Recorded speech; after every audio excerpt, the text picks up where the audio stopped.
In the humid, tense summer of 1944, following the massive Allied landings in Normandy, the hedgerows and rolling fields of France became a brutal testing ground for men and machines. For the American and Commonwealth tank crews pushing inland in their ubiquitous M4 Shermans, the mood was one of grim confidence. They were numerous, well-supplied, and backed by overwhelming air power. The German tanks they had encountered so far, mostly Panzer IVs and various assault guns, were dangerous opponents but familiar threats. Rumors of a new, heavier German tank, sleek and predatory, circulated among the troops, but they were often dismissed with the characteristic bravado of seasoned soldiers. In the turrets of their Shermans, many crews joked about the new German menagerie, confident that whatever the Wehrmacht threw at them, their numbers and proven tactics would prevail. This initial lightheartedness, however, was about to be shattered by a harsh, metallic clang, the sound of a 75mm shell harmlessly ricocheting off the sloped armor of a Panther. The first significant introduction to this new predator came not in a head-on duel but in a shocking ambush that highlighted the deadly effectiveness of the new German tank when properly employed.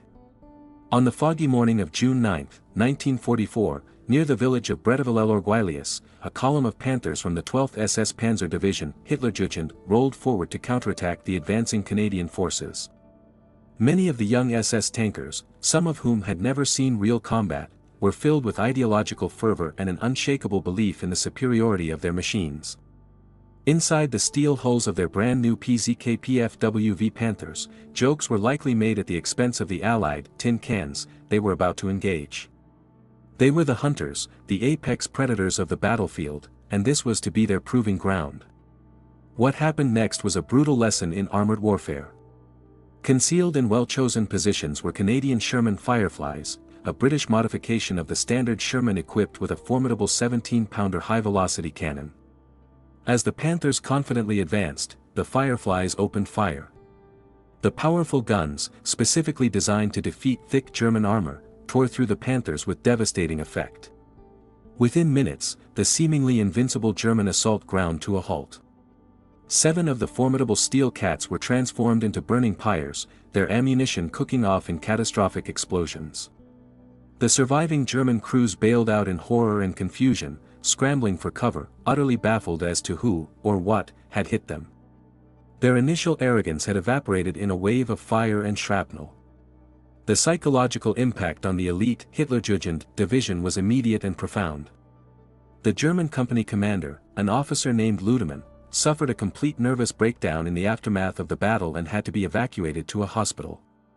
His collapse was a testament to the sheer shock of the encounter.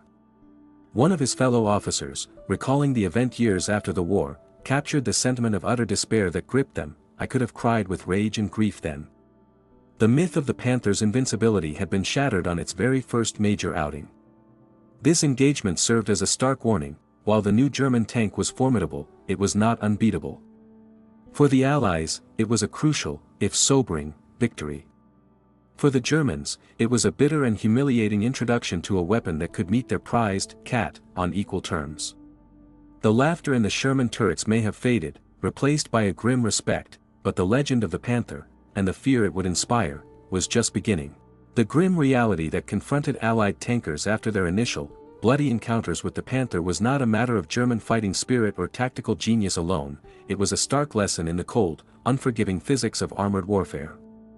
The initial confidence, and even laughter, of the Sherman crews died in the face of a simple, brutal equation: their primary weapon was often incapable of defeating Germany's new medium tank in a head-on engagement. The reason for this terrifying disparity lay in a revolutionary design philosophy that prioritized frontal protection above all else, creating a steel beast that seemed to mock the standard Allied anti-tank munitions. The secret to the Panther's survivability was twofold: thick plating combined with extreme sloping. Its frontal hull armor, known as the glacis plate, was 80mm thick, while the turret front boasted an even more substantial 100mm of high-quality steel. While these figures were impressive on their own, the true genius of the design was the radical 55-degree angle at which this armor was sloped. This simple geometric principle had a profound effect on its defensive capabilities. Firstly, the steep angle dramatically increased the chance that an incoming shell would simply deflect, or bounce, harmlessly off the surface without detonating. Secondly, for a shell that did manage to bite into the plate, it had to travel through a much greater effective thickness of steel. A projectile striking the 80mm glassy plate at a 55-degree angle had to penetrate a line-of-sight equivalent of approximately 140mm of armor. In some areas, this effective protection could reach as high as 180mm, a level of defense previously associated only with heavy tanks. The Panther, in essence, presented a frontal aspect that was virtually impenetrable to the weapons mounted on the vast majority of Allied tanks in the summer of 1944. Against this rolling fortress, the standard American M4 Sherman was woefully outgunned. Its main armament, the 75mm M3 gun, was a versatile and reliable weapon that had proven effective against earlier German designs and was excellent for firing high-explosive shells in support of infantry. However, against the Panther's frontal plate, its armor-piercing capabilities were tragically insufficient. Ballistic data confirmed what crews were discovering through lethal experience. The 75mm gun could penetrate a maximum of 76mm of vertical armor at a range of 500 meters. When faced with the Panther's 140mm plus of effective frontal armor, the Sherman's shell simply had no chance. It was a mathematical certainty of failure.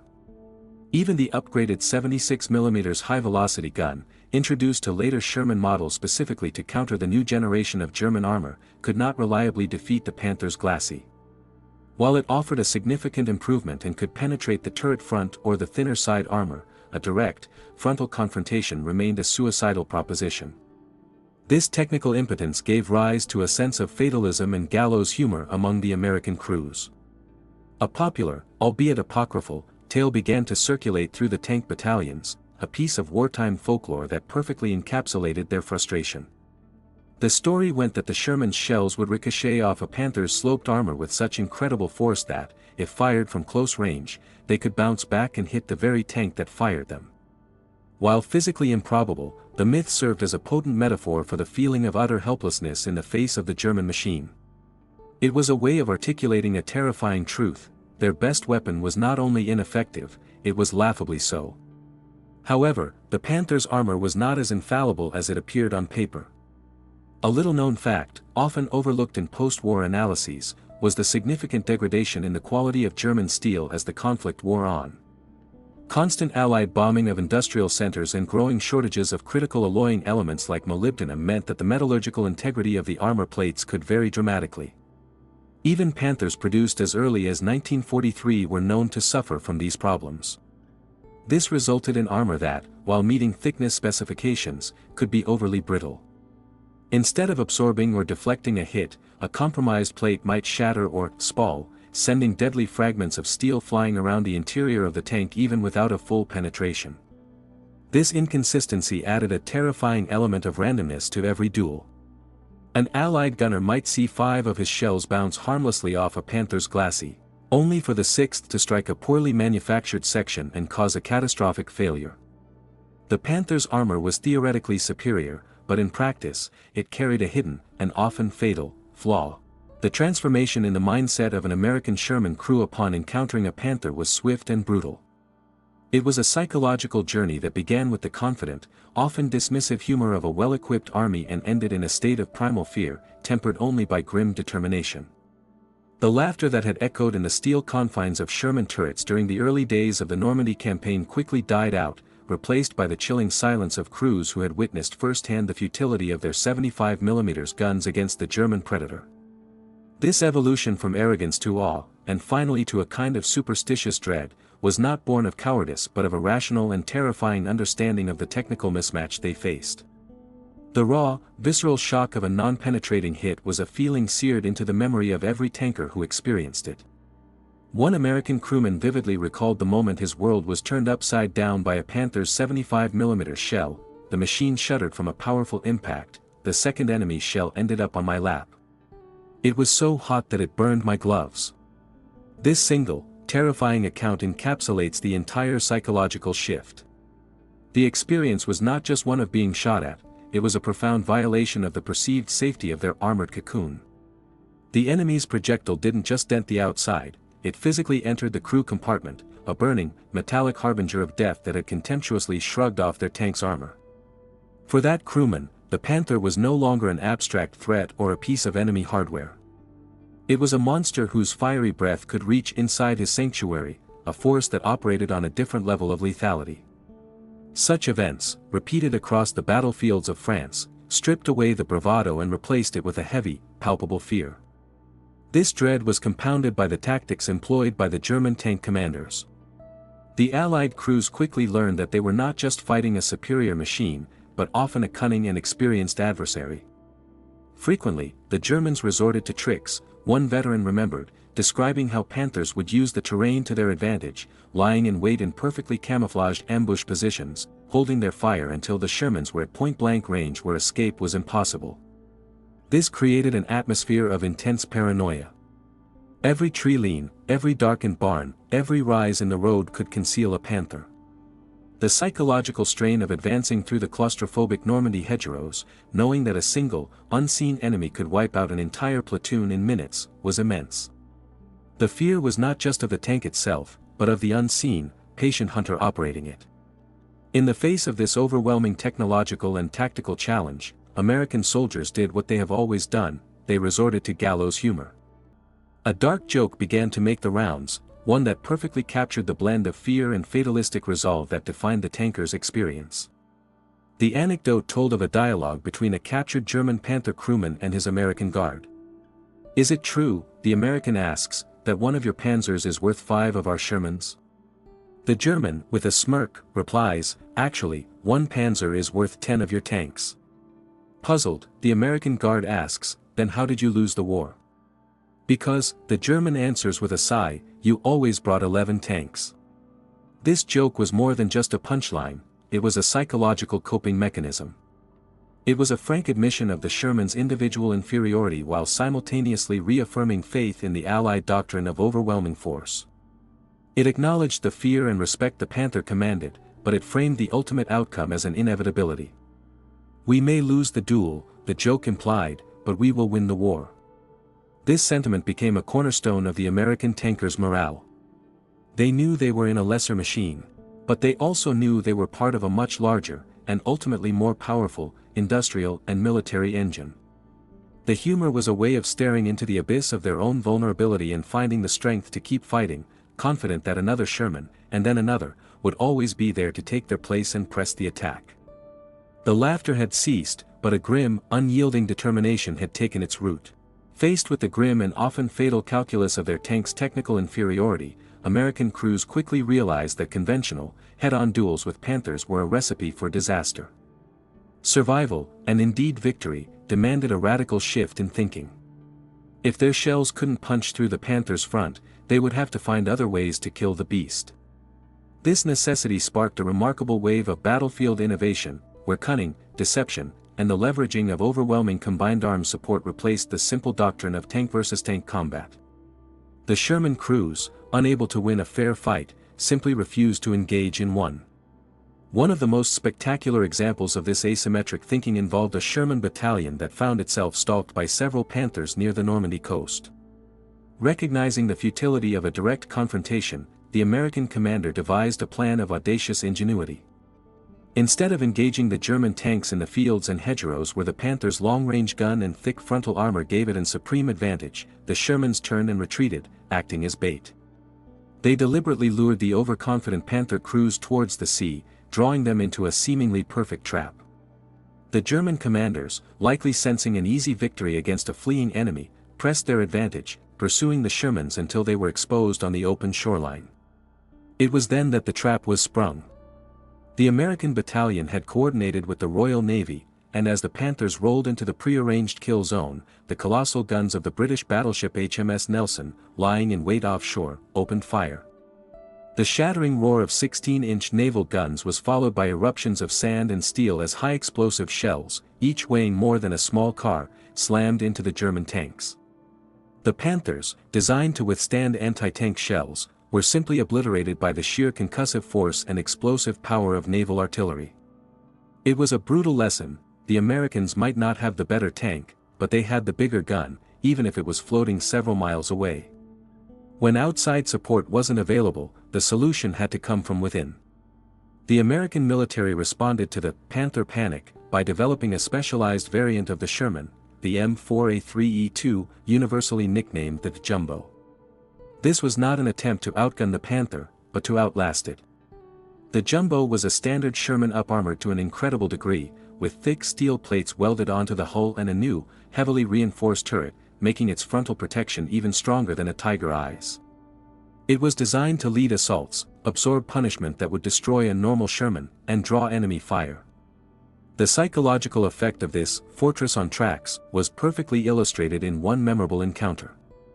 A German Panther commander ambushed what he thought was a standard Sherman and fired a direct hit, only to see the shell harmlessly bounce off. He fired again. And again. After his fifth armor-piercing round failed to have any effect, the German commander, in a fit of utter disbelief and exasperation, simply burst out laughing at the absurdity of the situation and surrendered his tank and crew. His ultimate weapon had been rendered impotent, not by a bigger gun, but by sheer, stubborn resilience. Beyond official modifications, individual crews developed their own brand of battlefield trickery, often blending practicality with a healthy dose of psychological warfare.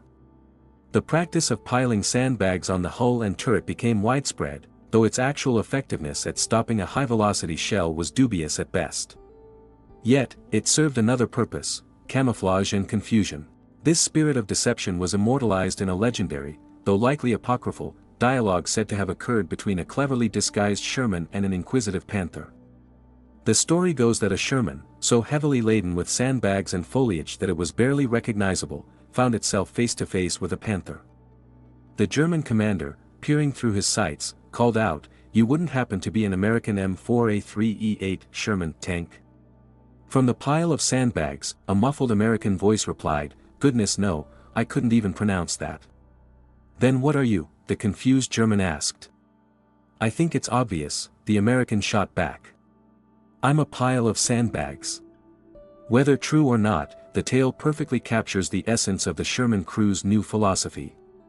They had learned to use their wits as a primary weapon, turning the battlefield into a stage for misdirection and guile. Laughter had returned to the Sherman crews, but it was no longer the naive humor of the overconfident. It was the sharp, cunning laughter of the underdog who had learned how to outsmart the bully. While tactical ingenuity and battlefield ruses provided the Sherman crews with a fighting chance, the brutal ledger of combat losses often told a different, grimmer story. Moving beyond individual encounters, the documented statistics of larger engagements reveal the stark reality of the Panther's superiority as a killing machine. In situations where cunning and surprise were on the German side, the scorecard could become horrifyingly lopsided. These bloody duels were not sporting contests, they were exercises in annihilation, and the Panther, when properly employed, was a master of the craft. Yet, these very statistics contain a hidden, crucial detail that helps explain why these tactical victories never translated into strategic success. The battlefields of France and the Ardennes were littered with examples of the Panther's devastating potential. An engagement near Saint-Sever-Calvados in August 1944 provided a textbook example of this lethal dynamic. Here, just two well-positioned Panthers managed to hold up and inflict serious damage on an entire column of advancing Shermans. Acting as a formidable defensive barrier, their powerful 75mm KWK-42 guns could pick off Allied tanks from ranges where the Sherman's return fire was utterly ineffective. The American advance was stalled, and the cost in men and machines was a stark reminder of the price of challenging a Panther on its own terms. This destructive capability reached its zenith during the desperate German offensives of the winter of 1944–45. During Operation Nordwind in January 1945, a small force of two elite SS Panthers demonstrated the catastrophic consequences of being caught by surprise. In a single, ferocious action, these two tanks tore through American lines, destroying a total of 9 Shermans. Even more astonishingly, they managed to capture 12 more M4s intact, their crews having bailed out or surrendered in the face of such overwhelming firepower. The psychological shock of such an event was immense. Similarly, in a battle near Heilsheim, 2 SS tankers displayed such lethal proficiency that they were both awarded the prestigious Knight's Cross for the incredible feat of destroying 21 American tanks. These were not isolated incidents but rather stark proof that, in a direct confrontation, the Panther was the undisputed king of the battlefield, capable of racking up kill counts that bordered on the unbelievable. However, Buried within this grim arithmetic of destruction lies a counter-statistic of profound importance, one that ultimately explains the Panther's failure to alter the course of the war. While a Sherman had a much higher chance of being knocked out in a duel, its crew had a significantly better chance of surviving the experience. A comprehensive post-war analysis revealed that American tankers in Shermans had a 3.5 times greater chance of escaping a disabled tank alive compared to their German counterparts in a Panther. This critical difference stemmed from several factors, including the Sherman's superior hatch design for quick egress, a lower tendency for its ammunition to detonate catastrophically compared to the Panther's often brittle hull, and better overall crew ergonomics. This fact fundamentally changed the equation of the war of attrition.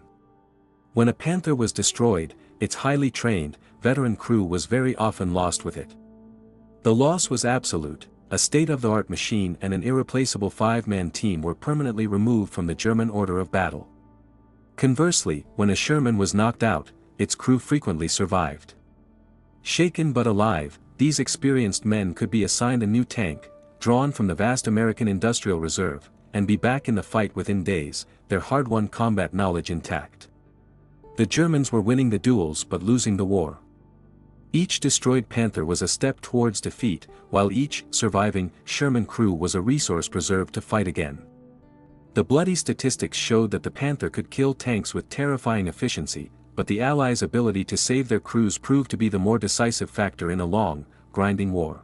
In the crucible of war, where terror and adrenaline forge indelible memories, the line between fact and folklore often becomes blurred. The intense, life-or-death confrontations between American Shermans and German Panthers were particularly fertile ground for the growth of legends. In the decades following the war, stories told in veterans' halls, embellished in memoirs, and sensationalized in popular history have created a mythology around these steel behemoths. Sifting through this post-war narrative to separate documented reality from the powerful myths is crucial to understanding the true nature of the conflict. These legends, while not always factually accurate, often reveal a deeper truth about the psychology of the men who fought inside these machines. Perhaps the most famous and visceral confrontation involving a Panther is also the one that stands as a stark monument to factual, documented history. On March 6, 1945, amidst the ruins of Cologne, a dramatic and brutal duel unfolded near the city's iconic cathedral. A German Panther from Panzer Brigade 106 lay in ambush, and as an American Sherman from the 3rd Armored Division cautiously rounded a corner, the Panther's gun roared. The Sherman was hit, erupting in flames and smoke. The entire harrowing event was captured on film by an American combat cameraman, providing a chilling, second-by-second record of the Sherman's destruction. For a moment, the Panther was the undisputed king of the rubble-strewn street. However, the story did not end there. Alerted to the Panther's position, a newly arrived American M26 Pershing heavy tank was brought forward. In the subsequent engagement, the Pershing fired on the Panther, striking it and setting it ablaze. This encounter stands as a unique and invaluable historical record, often cited as the only fully documented tank-versus-tank duel of the war. Its significance lies in its brutal honesty. It validated the fear American crews had of the Panther, but it also demonstrated that the solution was not another Sherman, but a new, more powerful generation of American armor.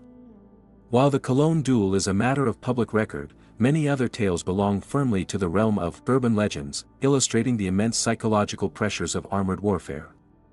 One of the most enduring myths, though centered on the Panther's larger cousin, the Tiger, perfectly captures the kind of folklore that emerged. The legend claims that Tiger crews suffered from a unique form of post-traumatic stress, not from combat, but from maintenance. The Tiger's complex, interleaved road wheels were notoriously difficult to repair, especially in the freezing mud of the Eastern Front, requiring hours of backbreaking labor. The myth alleges that the stress of this task, and the constant clanging of steel on steel, was so severe that the sound of plates and cutlery became a psychological trigger, making it impossible for the crews to eat from ceramic plates. This particular piece of folklore is often accompanied by a pointed, and likely apocryphal, story that highlights the intense inter-service rivalries within the German military. The tale goes that a high-ranking SS Standartenführer, seeking to mock the perceived hardships of the army's tank crews, deliberately provoked a fight between his tankers and a group of Luftwaffe pilots. He did this by sending a large stack of ceramic plates over to the tankers' table in the mess hall.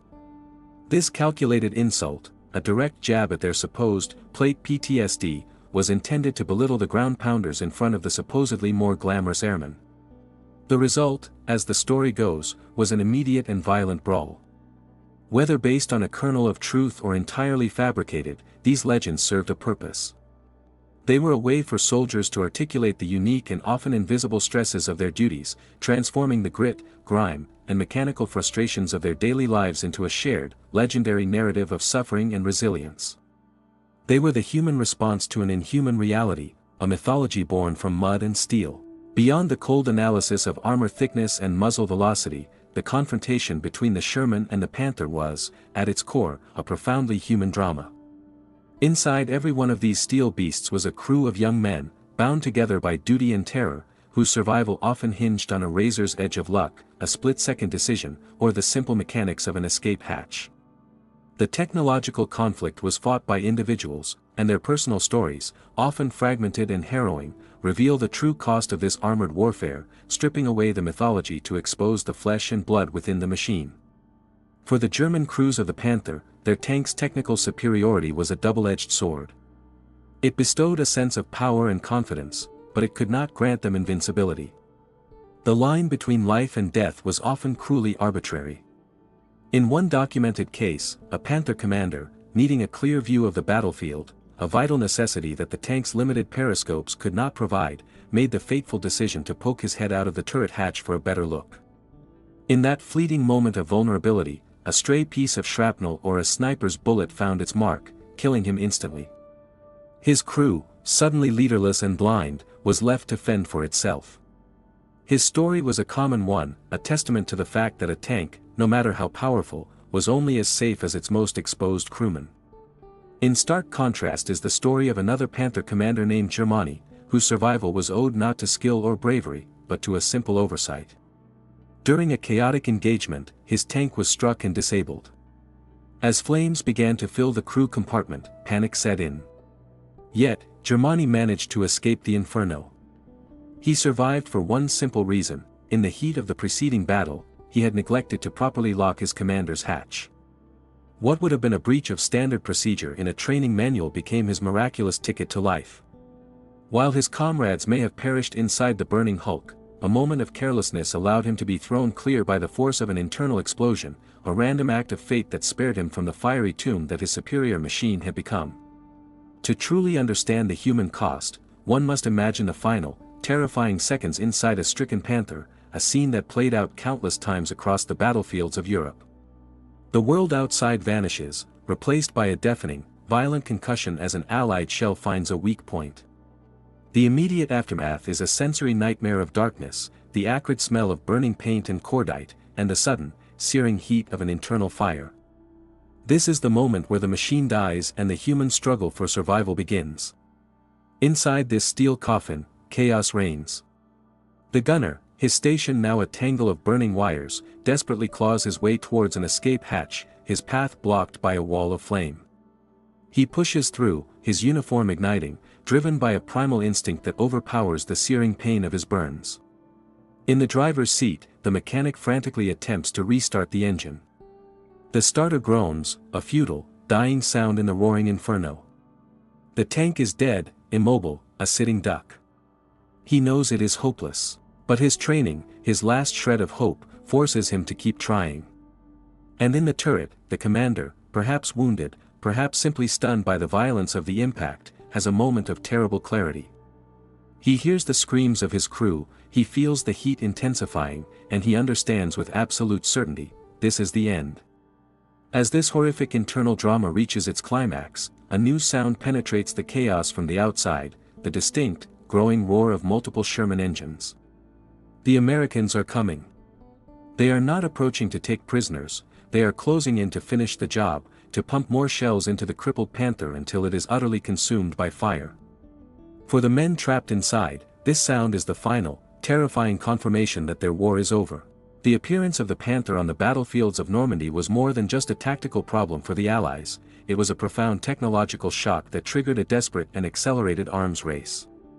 The initial confidence in the M4 Sherman, a tank designed as a versatile, mass-producible jack-of-all-trades, evaporated in the face of a specialized predator. The Panther's combination of mobility, sloped armor, and a high-velocity gun rendered the standard Allied tank obsolete in a head-to-head fight. This rude awakening forced American and British designers and strategists into a frantic scramble to counter the German threat, turning the final year of the war into a microcosm of technological one-upmanship, where battlefield lessons were immediately translated into engineering solutions. The most immediate and widespread Allied response was the upgunning of the Sherman itself. The introduction of the 76mm high-velocity gun was a direct and explicit answer to the Panther's formidable frontal armor. American ordnance recognized that the Sherman's original 75mm gun, while excellent for infantry support with its powerful high-explosive shell, simply lacked the kinetic energy to defeat Germany's new generation of armor. The 76mm gun, with its longer barrel and more powerful propellant charge, fired a smaller, denser projectile at a much higher speed. While it still struggled to reliably penetrate the Panther's glassy plate, it gave American crews a fighting chance. It could punch through the thick turret front at reasonable combat ranges and was more than capable of defeating the Panther's thinner side armor. The deployment of 76mm armed Shermans was a crucial stopgap measure, an evolutionary adaptation that allowed the existing, numerically superior M4 platform to remain relevant on a battlefield now dominated by a new class of opponent. While the Americans were developing their 76mm solution, the British had already deployed an even more potent Panther killer, the Sherman Firefly. In a brilliant piece of battlefield improvisation, British engineers managed to cram their formidable 17-pounder anti-tank gun into the cramped confines of a standard Sherman turret. The result was a hybrid tank that possessed the mobility and reliability of the American M4 but wielded a cannon that was arguably the best Allied anti-tank gun of the war. The 17-pounder could fire an armor-piercing, capped, ballistic-capped, APCBC, shell at such a high velocity that it could reliably penetrate the Panther's frontal armor from a distance of 900 meters. With specialized armor-piercing discarding sabot, APDS, rounds, its performance was even more devastating. The Firefly became the designated tank hunter in Commonwealth armored formations, and German Panther and Tiger crews quickly learned to identify and prioritize it in any engagement. Ultimately, however, modifying the Sherman was only a temporary solution. The Panther's success forced a fundamental re-evaluation of American tank design philosophy. The long-term answer was not to upgrade the M4, but to create a new machine purpose-built to beat the Panther at its own game. This effort culminated in the development and deployment of the M26 Pershing. The Pershing was, in every sense, an attempt to create an American equivalent to the Panther. It mounted a powerful 90mm gun that could finally match the German 75mm KWK-42. It featured thick, well-sloped armor for enhanced protection, and it utilized a modern torsion bar suspension system for better cross-country mobility. The late arrival of the Pershing to the European theater meant it saw limited combat, but its very existence was a direct consequence of the terror the Panther had instilled. It represented a paradigm shift in American armored doctrine, away from the concept of light, mobile medium tanks and towards a true heavy-hitting, main battle tank, capable of going toe-to-toe with the best Germany had to offer. The race that the Panther had started had finally been met. In the final accounting of the Second World War, the question of, who laughs last, is not answered in the fiery climax of a single tank duel, but in the cold, hard logic of industrial warfare.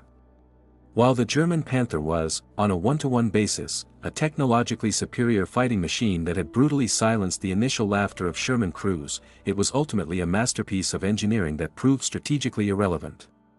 The story of its confrontation with the M4 Sherman is a stark lesson that the best weapon does not always win the war. Germany may have won many of the individual battles, but America, with its vastly different approach to war, won the attrition-based campaign. The most decisive factor, and the one that rendered all other comparisons almost moot, was the staggering disparity in production numbers. For every one of the roughly 6,000 Panthers that Germany managed to build and field, the Allies produced nearly 8 M4 Shermans, with total production of the Sherman and its variants exceeding a colossal 49,000 units. This was not a fair fight, it was a tidal wave of steel. A destroyed Panther represented the loss of a precious, almost irreplaceable asset and its highly trained crew. A destroyed Sherman, while tragic for the men inside, was a statistically acceptable and easily replaceable loss for the Allied war machine. The American industrial behemoth could absorb losses at a rate that would have been catastrophic for the Germans, ensuring that for every Sherman a Panther killed, several more were always on their way to the front line.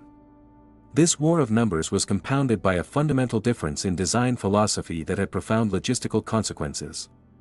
The Panther was a complex, over-engineered thoroughbred, requiring specialized tools, extensive maintenance, and a well-established supply chain of spare parts. The Sherman, by contrast, was a workhorse. Designed for mass production and ease of maintenance, it was reliable, robust, and could often be repaired in the field using simple tools and interchangeable parts. This meant that on any given day, a higher percentage of American Shermans were operationally ready for combat compared to their German counterparts, which were frequently sidelined by mechanical failures. A Panther broken down behind the lines with a transmission failure was just as useless as one destroyed by enemy fire. Furthermore, the dramatic duels between tanks, while forming the core of armored warfare's legend, were not the deciding factor in the destruction of German armor. The Panther's true nemesis was not the Sherman, but the sky above. By 1944, the Allies had achieved almost total air supremacy over the battlefields of Europe. German tank columns were relentlessly hounded and decimated by swarms of American P-47 Thunderbolts and British Hawker Typhoons. These fighter bombers, armed with rockets, bombs, and heavy-caliber machine guns, could kill a Panther from an angle it could never defend against. The greatest threat to a German tanker was often not the tank in front of him, but the unseen Jagdbomber, or fighter bomber, lurking in the clouds. This overwhelming air power effectively negated much of the Panther's ground-level superiority, turning any daytime movement into a suicidal gamble. In the end, the Sherman crews did indeed stop laughing at the Panther. The initial derision born of ignorance was replaced by the cold sweat of fear, which eventually matured into a deep and abiding professional respect. They knew they were fighting a worthy, and often superior, opponent. But the final laugh belonged not to the crews and their turrets, but to the factory workers, the logisticians, and the pilots who supported them. The American crews had learned to respect the Panther not as an invincible monster to be feared, but as a dangerous adversary to be outsmarted, outmaneuvered, and, most importantly, outnumbered. The Panther was a tactical triumph that could not overcome a strategic catastrophe, a perfect predator that ultimately went extinct because it was simply overwhelmed by a more numerous and adaptable species.